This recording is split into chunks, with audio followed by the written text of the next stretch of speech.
বিবিরা মাঝে মাঝে খুনসুটি করতো, নবীরে ধরতো, এটা নাই ওইটা নাই এটা দেন। একবার সব বিবিরা টাইট করে ধরছে, ও নবী, আয়েশার ঘরে যেদিন থাকেন সাহাবারা বেশি হাদিয়া পাঠায় কেন? আমাদের ঘরে যেদিন থাকেন পাঠায় না কেন? কালকে জুমার নামাজের পরে ঘোষণা দিবেন সবার ঘরে সমান সমান হাদিয়া।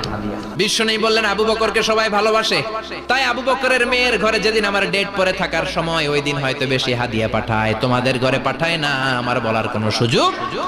বিবিরা কয় না, আপনারে বলতেই হবে। নবী কয় আমি পারবো না, বিবিরা কয় পারবেন। ইন দ্য মিন টাইম দরজার পার থেকে কে যেন সালাম দিল, আসসালামু আলাইকুম ওয়া রাহমাতুল্লাহ। বিশ্বনবী বললেন ওয়া আলাইকুম আসসালাম। বিশ্বনবী বুঝতে পারলেন সালামটা আমার ওমরের সালাম। বিশ্বনবী সালামের উত্তর দিয়ে বিবিদের দিকে তাকায়, দেখে একটা বিবি ওর সামনে নাই, সব উদাও, ভ্যানিশ হয়ে গেছে। ওই যে ওমর, সুবহানাল্লাহ পড়বেন না? এই জন্য ওমরকে শয়তানও ভয় পেত।